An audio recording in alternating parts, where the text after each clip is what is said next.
सभी धर्म प्रेमी सज्जनों को सादर नमस्ते।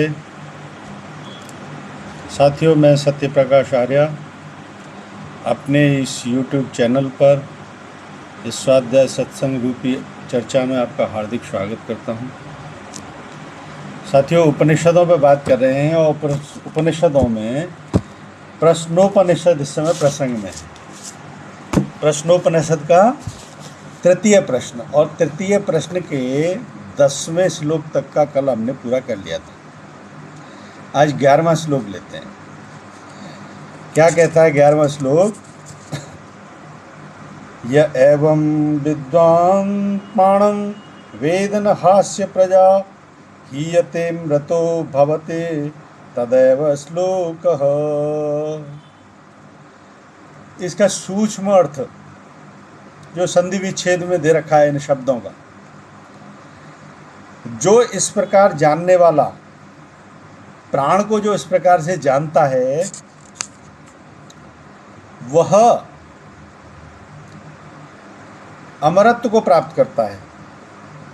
नह अस्य प्रजा हीयते, यानी उसका वंश उच्छेद नहीं होता और उसकी वंश परंपरा चलती रहती है और वह अमरत्व को प्राप्त होता है। ये इसका सूक्ष्म अर्थ है। इसके नेक्स्ट इसमें इसका जो व्याख्या दे रखी है वो भी इतनी दे रखी है, मैं पढ़ देता हूँ। जो विद्वान प्राण के संबंध में यह सब कुछ जानता है, वह मृत्यु के बाद भी अमर हो जाता है, उसका वंशोच्छेद नहीं होता। अब बताइए प्राण को इसमें कितनी, देखिए प्राण वास्तव में जीवन चलता ही प्राण की वजह से, जीवन की इकाई ही प्राण है और प्राण से हमारे शरीर की जितनी शुद्धि, तेज, बल, पराक्रम जो प्राण से मिलता है वो और किसी चीज़ से नहीं प्राप्त होता। इसलिए सबसे शक्तिशाली है प्राण। तो जो विद्वान प्राण के संबंध में यह सब कुछ जानता है, वह मृत्यु के बाद भी अमर हो जाता है और उसका वंशोच्छेद नहीं होता। प्राण साधना जिसने कर ली वो अपने अस्तित्व को भी जान जाता है। इसका इस तरीके से भावार्थ समझ सकते हैं, क्योंकि आपकी आध्यात्मिक जो प्रगति है उसमें प्राणायाम का बहुत बड़ा योगदान होता है। बहुत बड़ा क्या, मैं कहता हूँ सबसे बड़ा योगदान होता है। आपके स्वर सही हो जाते हैं। चंद्र और ये सूर्य दोनों स्वर हैं, ये सही हो जाते हैं बिल्कुल अगर ये डिस्टर्ब हैं तो। और ये ही डिस्टर्ब होने के कारण मनुष्य जो है ना परेशान रहता है। ये दोनों स्वर जिसने प्राणायाम से अपने दोनों स्वर साध लिए, वो व्यक्ति कभी डिस्टर्ब नहीं हो सकता, कभी भी। और वैसे भी जो है ना ये प्राणायाम सारे जो है ना आपके शरीर के तंतुओं को जागृत कर देता है। मैंने पहले भी इसके बारे में बताया है, सबसे बड़ा डिटॉक्सिफायर है। दुनिया औषधियों की बात करती है, मैं कहता हूँ इस बात को, मैं कहता हूँ इसका भी जिक्र नहीं मिलेगा कहीं, पर मैं बताता हूँ और इसको साबित कर सकता हूँ। सबसे बड़ा डिटॉक्सिफायर आपका प्राणायाम ही है, प्राण क्रिया है। तो यही सबसे बड़ा डिटॉक्सिफायर है। जब बॉडी डिटॉक्सिफाई हो गई तो अपने आप में जो है ना व्यक्ति शांत हो जाता है, स्वस्थ हो जाता है, अमरत्व को प्राप्त करता है। और निश्चित तौर पर जब इसके माध्यम से कॉन्शियसनेस को, अपने स्वयं के स्वरूप को जान लेता है, तो कार्य भी व्यक्ति के फिर ऐसे होते हैं कि दुनिया याद करती है, कहने का तात्पर्य। और संत महात्माओं का नाम है किस लिए? इसीलिए तो है। इन उपनिषदों के ऋषियों को हम पढ़ रहे हैं, ये किस लिए? इनको भी तो यही ज्ञान प्राप्त हुआ था और इनका ज्ञान अमर हो गया। आज प्रश्नोपनिषद को हम पढ़ रहे हैं, प्रश्नोपनिषद का ऋषि हुआ था। ऐसे ही ईशावास्या उपनिषद हमने जान लिया। पिछले जितने भी हमने उपनिषदों की चर्चा कर ली, ये क्या है? उपनिषदों के ऋषि तो थे सब। तो कहने का मतलब ये है। और इससे पहले हमने जो है ना इसकी ये दो उपनिषद और कठोपनिषद भी कर लिया हमने, कठोपनिषद कर लिया हमने, केनोपनिषद कर लिया हमने। ये तो सारे उपनिषदों के ऋषि हैं, वेदों के ऋषि हैं, जिन्होंने ये सब सिद्धांत दिए हैं। तो ये सब ऋषि अमर हो गए, स्वयं के स्वरूप को जान लिया, फिर आप लोगों के लिए ज्ञान छोड़ दिया, और इसलिए आज हमको याद करते हैं। हमारे अच्छे अच्छे संत हुए हैं, उनको भी हम इसलिए याद करते हैं, उन्होंने भी अपनी शब्दावली में ज्ञान छोड़ा है। इसीलिए मैं अब देखो कितनी शैली संतों की होती है, संतों की वाणी पर भी इसलिए एक वीडियो बनाता हूँ। तो ये सब संतों की वाणी है, अमर हो गए, इनकी कथनी का आज भी चर्चा होती है। तो कहने का तात्पर्य है।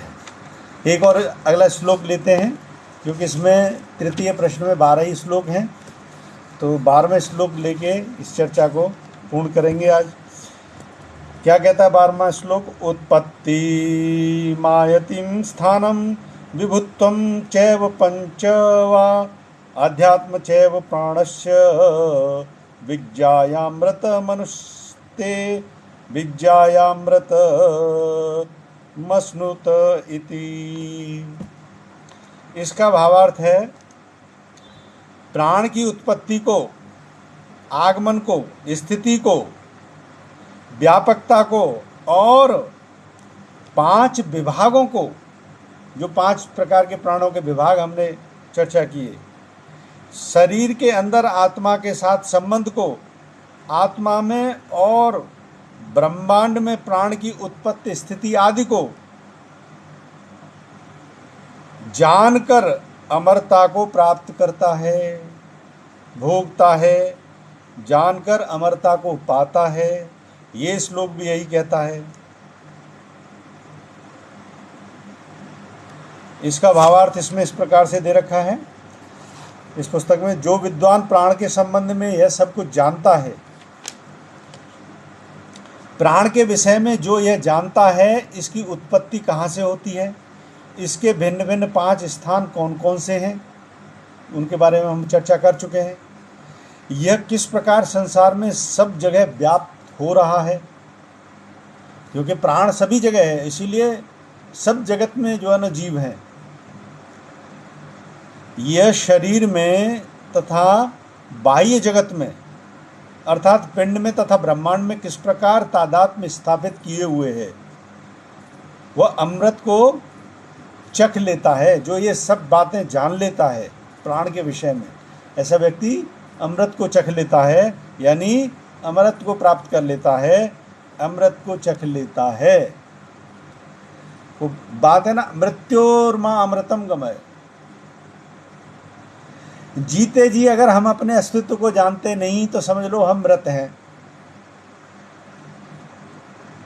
क्योंकि एक जड़वत हमारा मन है, हमारे को घुमार फिरा रहा है और जड़ चीज को ज्ञान होता नहीं। ये वास्तविकता बता रहा हूं मैं, कि अगर आपने अपने स्वयं के अस्तित्व को, कॉन्शसनेस को नहीं जाना, तो आप चलते फिरते ये जो आपका जागृत माइंड है, ये आपको मूर्ख बनाता रहता है, और आप एक तरीके से मृत्यु के क्षेत्र में ही हो। जब तक इसको साक्षात नहीं कर लेते, मृत्योर्मा अमृतम गमय, मृत्यु से अमृत को प्राप्त कर लेना। ये उपनिषद का ऋषि इस प्रश्न के माध्यम से यही आपको समझाना चाहता है कि जो प्राण साधना के माध्यम से अपने उस वास्तविक अस्तित्व को जान लेता है, वह अमृत को प्राप्त हो जाता है, अमृत को जान लेता है। मृत्योर्मा अमृतम गमय, तो इसका ये भावार्थ है। अच्छा, इसमें प्राण के विषय में जो जानता है, इसकी उत्पत्ति कहाँ से हुई, ये विषय तो नहीं आए। प्राण की क्रियाओं के विषय में हमने जाना, प्राण की महत्ता को जाना अभी तक। ये प्राण की उत्पत्ति कहाँ से होती है, कैसे एक जो है ना क्रियान्वित हो रहा है बाह्य जगत में, यत पिंडे तत् ब्रह्मांडे, इसमें कैसे तादात्म्य साधे हुए हैं, ये सब का जो है ना आपको जवाब चौथे प्रश्न में मिलेगा, क्योंकि तृतीय प्रश्न आज यहाँ पे 12वें श्लोक के साथ पूर्ण होता है। और चतुर्थ प्रश्न में विषय ही ये है, प्राण मन आत्मा ब्रह्म का उत्तरोत्तर महत्व। तो चतुर्थ प्रश्न भी बहुत ही जो है ना ज़्यादा महत्वपूर्ण होने वाला है। तो इस प्रकार से आज हम जो है ना इस तृतीय प्रश्न को यहीं पे समराइज करते हैं, और समराइज करते हैं इस प्रकार से कि हमने प्राण के विषय में क्या क्या समझा। हमने कैसे प्राण जो है ना निस्तेज होता जाता है, जब प्राण शरीर से छूटना शुरू होता है तो शरीर हमारा कैसे निस्तेज होता है। वो प्राणिक क्रिया ही जो है ना धीरे धीरे अपना अस्तित्व शरीर से छोड़ना प्रारंभ कर देती है, और उतना उतना शरीर हमारा शिथिल होना शुरू हो जाता है, उतनी उतनी हमारी ज्ञान इंद्रियां कर्म इंद्रियां श्रिंक होनी शुरू हो जाती हैं, निस्तेज होनी शुरू हो जाती हैं। और फिर जो है ना सूक्ष्म शरीर के साथ मन और इंद्रिय आत्मा के केंद्रीकरण के साथ इस शरीर से बाहर निकल जाता है नई शरीर की यात्रा के लिए। तो इस प्रकार से हमने प्राण की महत्ता को समझा। लेकिन इस प्राण साधना के माध्यम से ही जो इस प्राण को साध लेता है, इन दो श्लोकों के माध्यम से हमने यही जाना, जो इस प्राण को साध लेता है इस साधना के माध्यम से अपने अस्तित्व को जो जान लेता है, वह व्यक्ति अमरत्व को प्राप्त हो जाता है, मृत्योर्मा अमृतम गमय की यात्रा पूर्ण कर लेता है। तो इस प्रकार से आज हमने ये तृतीय प्रश्न को पूर्ण किया। मुझे उम्मीद है ये प्रश्न अवश्य आपको पसंद आ रहा होगा। पसंद आ रहा है तो मेरे इस वीडियो को लाइक करें, अधिक से अधिक इसको शेयर करें। इनका समाधान के कोई प्रश्न है तो कमेंट बॉक्स में लिखें। वीडियो को लाइक करें, शेयर करें, चैनल को सब्सक्राइब करें, और इसी प्रकार से बने रहें मेरे साथ। इस चर्चा में बने रहने के लिए आपका बहुत बहुत धन्यवाद। इत्योम सम नमस्ते।